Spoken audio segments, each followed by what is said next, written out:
Salut à tous, c'est Frédéric Delavier. Ce soir, je voulais vous faire une petite vidéo pour vous parler de choix.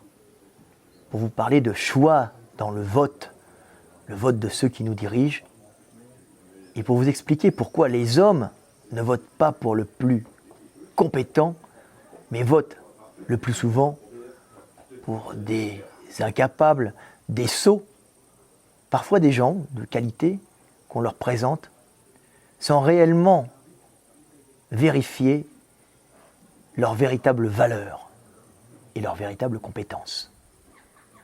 Pour cela, je vais vous lire un petit texte que j'ai écrit, petit texte que je sors de l'éveil des consciences, petit texte qui, je l'espère, vous permettra de comprendre qui nous sommes et dans quel monde nous vivons. Ce petit texte s'appelle « Posséder les médias pour maîtriser nos choix ». Il est important de comprendre les mécanismes subtils utilisés par les médias aux ordres des oligarchies pour influencer le groupe d'une façon inconsciente dans le choix qu'il fera de ceux qui le gouvernent. Les hommes ne sont pas idiots, loin de là. Mais des peurs ancestrales les poussent à ne pas s'affirmer dans ce qu'ils ressentent réellement. Et ils vont dire et agir comme tout le monde, jusqu'à s'auto-persuader qu'ils pensent comme la majorité du groupe pour ne pas être rejetés et continuer à appartenir à leur communauté. Dire publiquement ce que l'on pense, si cela n'est pas conforme à ce que pense globalement le groupe, vous expose au rejet. Et le rejet était, pendant des centaines de milliers d'années, une condamnation à mort.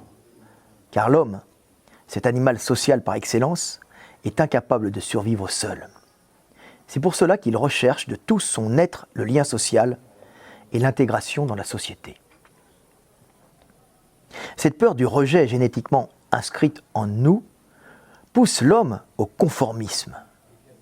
Penser, faire et dire comme les autres, jusqu'à s'auto-persuader que ce que nous pensons, disons et faisons vient de notre propre volonté. Même si au fond de nous, nous ressentons souvent la stupidité de nos actes, de nos paroles et de nos choix. Cette peur du rejet qui taraude tous les hommes, ce besoin d'intégration dans le groupe et d'appartenance à la communauté, est instrumentalisé par les médias aux ordres des oligarchies pour influencer nos choix. Si une élection importante a lieu,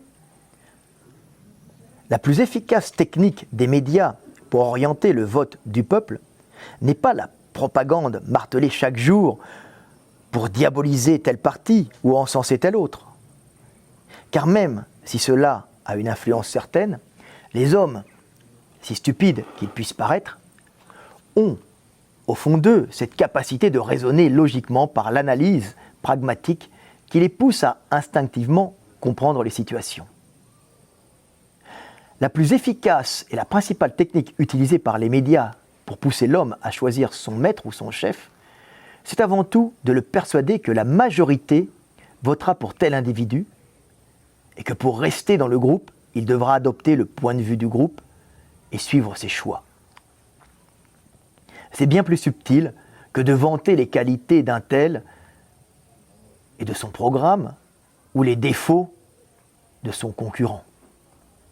C'est ainsi que les médias font en sorte d'interroger et de mettre en lumière des acteurs, des chanteurs, des sportifs, des intellectuels ou des gens de la rue qui exposeront leur choix politique, choix le plus souvent en rapport avec celui que soutient l'oligarchie possédant ces mêmes médias.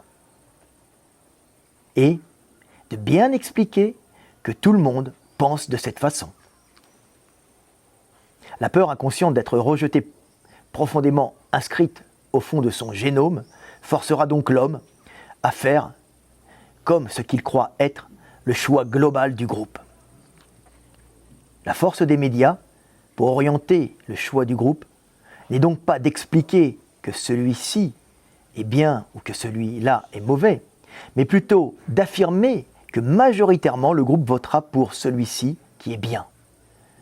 Ce qui est bien plus subtil, car les gens voteront émotionnellement guidés par la peur du rejet et non par l'analyse de ce que leur proposent les candidats. Comprendre notre animalité permet de la maîtriser et de nous libérer de nos pulsions. Mais cette même compréhension de notre animalité permet à certains de nous maîtriser pour orienter nos choix et nous dépouiller de notre libre arbitre. C'était Frédéric Delavier. Je rêve d'un peuple d'éveillés qui prendra en main les rênes de son destin et qui arrêtera d'être guidé comme un troupeau de moutons idiots par un berger plus ou moins con. C'était Fred Delavier, je vous aime et paix sur terre.